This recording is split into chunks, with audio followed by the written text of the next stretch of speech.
Okay so hello everyone, आज हम बात करने वाले हैं वोडाफोन आइडिया के बारे में। तो वीडियो स्टार्ट करें उससे पहले हम आपको बता दें कि आप हमारे चैनल को सब्सक्राइब क्यों करें। वो इसलिए क्योंकि हम आपके लाते हैं real fact, true analysis with perfect level, और कोई बकवास नहीं, ना ही कोई रॉकेट, ना ही कोई मल्टी बैगर, जिससे कहीं ना कहीं आप एक प्रॉपर स्ट्रैटेजी के साथ प्रॉपर एनालिसिस करते हुए एक समरी पे पहुँच सकें और हमेशा एक बेनिफिट साइड में रहें। तो प्लीज़ आप हमारे चैनल को सब्सक्राइब कर दें। अब बात करते हैं वोडाफोन आइडिया की। देखिए, सबसे पहले वोडाफोन आइडिया की बात करें तो मार्केट और निफ्टी का असर खासा देखने को मिल रहा है वोडाफोन आइडिया में। अगर 5-6 सेशन की बात करें तो इन सारी चीज़ों के बारे में हम बहुत अच्छे से बात करेंगे, जहाँ पे हम बात करेंगे टेक्निकल लेवल्स की, फ्यूचर स्ट्रैटेजीज़ क्या होनी चाहिए, न्यूज़ के पीछे की फैक्ट क्या होनी चाहिए। बट सबसे पहले हम एक क्विक रिकैप करते हैं फ्राइडे मार्केट का। तो देखिए, वोडाफोन आइडिया कहीं ना कहीं अभी 9 रुपये 95 पैसे के आसपास मूव करता हुआ दिख रहा है, और वहीं पे हाई की बात करें तो 9 रुपये 95 पैसे का हाई है, और लो की बात करें तो 9 रुपये 55 पैसे का लो है। और वहीं पे वॉल्यूम की बात करें तो वॉल्यूम जो भी सामने दिखाई दे रहा है वो है 11,85,77,600। चलिए, ये तो बात हो गई। अब ध्यान दीजिए एक न्यूज़ की, जो न्यूज़ बाहर निकल करके आ रही है वोडाफोन आइडिया में। ये न्यूज़ में कहा क्या जा रहा है, Reliance Jio and Vodafone Idea have paid ₹15,019.84 crore and ₹574.65 crore upfront to the telecom department for the spectrum bought in a government held auction, the Economic Times reported Thursday. Bharti Airtel payment is awaited. The government sold airwaves worth rupees 77,814 crore in 4G spectrum auction that ended on March 2. देखिए, बहुत अच्छी news है कि Reliance Jio and Vodafone idea की जो अभी उन्होंने spectrum purchase किया था, और जो वो अपफ्रंट पेमेंट करना था डॉट को, उन्होंने वो पेमेंट कर दिया है। अभी थोड़े दिन पहले ही जो एक ऑफिशियल रिपोर्ट आया था कंपनी की तरफ से, जो हमने आपके साथ शेयर भी किया था, जिसमें ये कहा गया था कि कोई प्रॉब्लम नहीं है, अगर डॉट के तरफ से जब भी डिमांड आता है तो कंपनी उन्हें पेमेंट कर देगी, फ़ंड की कोई दिक्कत नहीं है। तो ये इस चीज़ को दर्शाता है कि कंपनी को जहाँ पे बहुत ज़्यादा ज़रूरी है फ़ंड की, जहाँ पे इसेंशियल नीड है कंपनी को, कहीं ना कहीं उसके लिए फ़ंड कंपनी के पास पर्याप्त है, और कंपनी टाइमली बेसिस पे बोले तो कंपनी अपने पेमेंट को लेकर के कहीं ना कहीं श्योर है इस चीज़ को लेकर के, और उन्होंने यहाँ पे पेमेंट भी टाइमली मेंटेन करते हुए पेमेंट टाइमली कर दिया है। तो इस चीज़ को भी हमें ध्यान देना बहुत ज़रूरी है। और वहीं पे बात करें भारती एयरटेल की, तो भारती एयरटेल का जो पेमेंट है वो अभी पेंडिंग में है, बोल सकते हैं अभी रुका हुआ है। कुछ दिनों में शायद उनके तरफ से भी पेमेंट हो जाएगी। ठीक है, ये न्यूज़ तो हो गया। अभी एक न्यूज़ और आपको ध्यान देना चाहिए। देखिए, ये न्यूज़ को भी आपको समझना बहुत ज़रूरी है। अगर बात करें वोडाफोन आइडिया की, तो वोडाफोन आइडिया की अगर बात करें तो वोडाफोन आइडिया अभी हाल में ही एक डिजिटल पेमेंट सर्विस उन्होंने लॉन्च किया है। अच्छा, इसमें होता क्या है, ये सर्विस है, इसे कहते हैं virtual agent, VIC, will enable transaction across all gateways और यूनिफाइड पेमेंट इंटरफेस।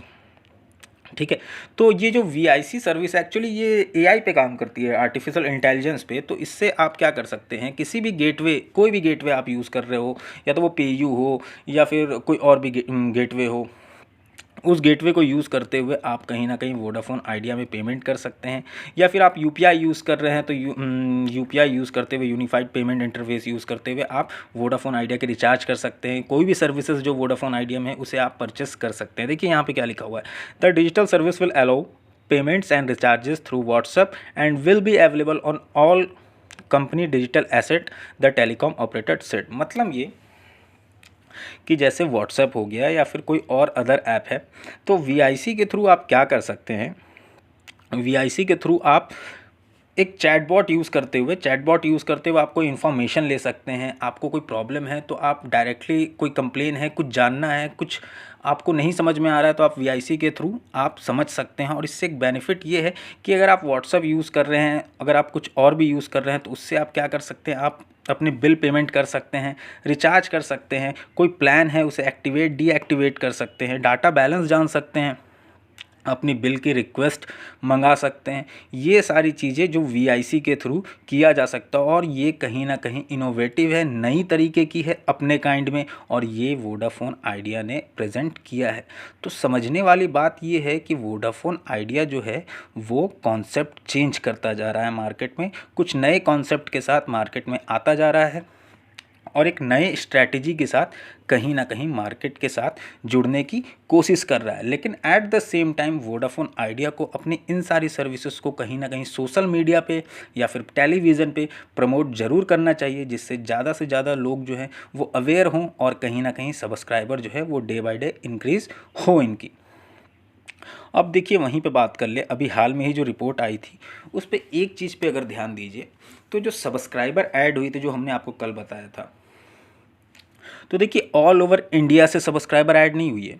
ध्यान देने वाली बात है, जो सब्सक्राइबर ऐड हुई है वो ऐड हुई है ज़्यादातर कहाँ से, यूपी से।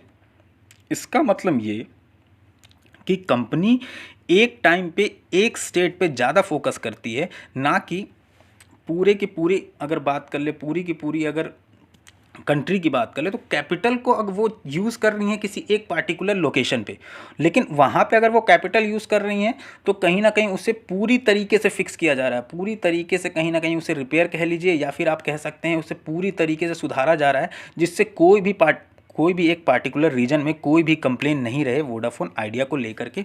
और अब इसी चीज़ पे कहीं ना कहीं कंपनी फोकस कर रही है। इसके वजह से हम देखें कि यूपी में ही सिर्फ जो ये सब्सक्राइबर ऐड हुआ है, मेजरली सारे सब्सक्राइबर यूपी से हैं। इसका मतलब कंपनी फोकस कर रही है, फर्स्ट एक स्टेट पे काम करना है, देन आफ्टर दूसरे स्टेट पे धीरे धीरे कैपिटल का यूज़ करते हुए कहीं ना कहीं अपनी मार्केट ग्रैब जो है, मार्केट शेयर है, वो धीरे धीरे बढ़ाते जाना है टेलीकॉम इंडस्ट्री में, इंडिया की बात करें तो। और ये चीज़ हमें भी समझना बहुत ज़रूरी है। चलिए ये सारी बातें तो हो गई, ये सारी चीज़ें हम समझ भी गए। सबसे मेन मुद्दा ये है कि वोडाफोन आइडिया नीचे जा रहा है, क्या करना चाहिए, क्या होगी हमारी स्ट्रैटेजी। तो सबसे परफेक्ट चीज़ अगर आप समझें और मार्केट को ध्यान से देखें, तो हमने अगर फ्राइडे की बात कर ले तो हमने मार्केट को बहुत साइडवेज मूव होते हुए देखा है। निफ्टी कहीं ना कहीं पूरी तरीके से अनप्रिडिक्टेड है, और अगर मार्केट इसी तरह चलता रहा तो बहुत ध्यान से समझिए आप, अगर मार्केट इसी तरीके से मूव होता रहा, अगर हम ध्यान दें फ्राइडे को, तो कहीं ना कहीं 100 पॉइंट 150 पॉइंट नीचे या फिर 150 पॉइंट ऊपर अगर मार्केट इसी तरीके से साइडवेज मूव करता रहा, तो कहीं ना कहीं सपोर्ट लेवल हमें नीचे जाता हुआ दिख सकता है।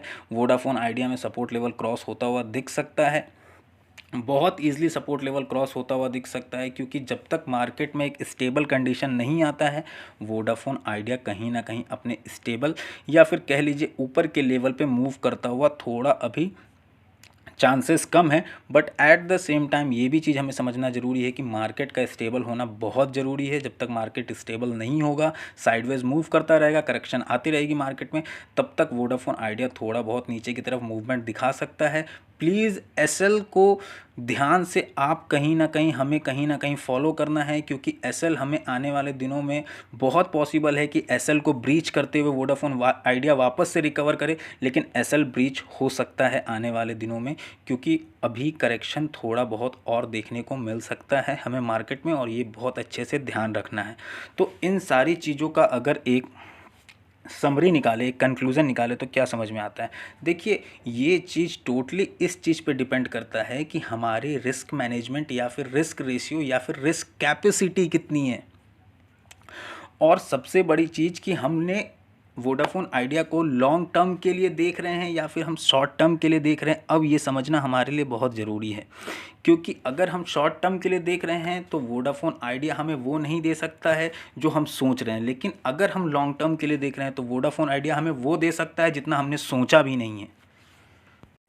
तो अगर बात कर ले अब लेवल्स की, तो कहीं ना कहीं 9 रुपये 50 पैसे का अगर जो सपोर्ट है, कहीं ना कहीं वो मेजर सपोर्ट है। और वहीं 9 रुपये 70 पैसे सपोर्ट की बात करें तो Vodafone idea already Friday market में उसे ब्रीच करती हुई नज़र आई। तो अब सपोर्ट लेवल को हमें फोकस लेकर के नहीं चलना है, क्योंकि आने वाले दिनों में अगर मार्केट ऐसा ही रहा तो कहीं ना कहीं सारे सपोर्ट लेवल ब्रीच होते हुए दिख सकते हैं। तो प्लीज़ इन बातों का ध्यान रखें। अब मोस्ट इम्पॉर्टेंटली डिपेंड ये करता है कि हमारी रिस्क कैपेसिटी क्या है, हम कब तक सस्टेन कर सकते हैं उस रिस्क को लेकर के, और हम शॉर्ट टर्म के लिए एक्टिव हैं या फिर हम लॉन्ग टर्म को लेकर के एक्टिव हैं। तो आने वाले दिनों में अगर मार्केट स्टेबल रहता है तो नो डाउट वोडाफोन आइडिया 10 रुपये 50 पैसे 10 रुपये 60 पैसे तक के लेवल आने वाले दिनों में दिखा सकता है। अगर हमारी रिस्क मैनेजमेंट तगड़ी है, अगर हमारे पास रिस्क मैनेजमेंट रिस्क कैपेसिटी हमारे पास अधिक है, तो हमें पेशेंस बना करके रखना बहुत ज़रूरी है वोडाफोन आइडिया में। तो हम आपको इसी तरीके से डेली बेसिस पे वोडाफोन आइडिया हो या फिर कोई और स्टॉक हो, हम आपको डेली बेसिस पे जो भी फैक्ट, जो भी न्यूज़ होंगे, ऑनेस्टली हम आपको इन्फॉर्म करते रहेंगे 3 बजे से 5 बजे के बीच में। लेकिन आपको भी हमारे चैनल से जुड़े रहना होगा, जिससे आपको टाइमली अपडेट मिल सके इन सारी चीज़ों के बारे में। तो प्लीज़ आप हमारे चैनल को सब्सक्राइब कर लें, जिससे आपको अपडेट मिलता रह सके। एंड प्लीज़ एक लाइक इस वीडियो को ज़रूर करें। Thank you so much everyone for watching this video. हम आपसे कल फिर मिलेंगे 3 बजे से 5 बजे के बीच में।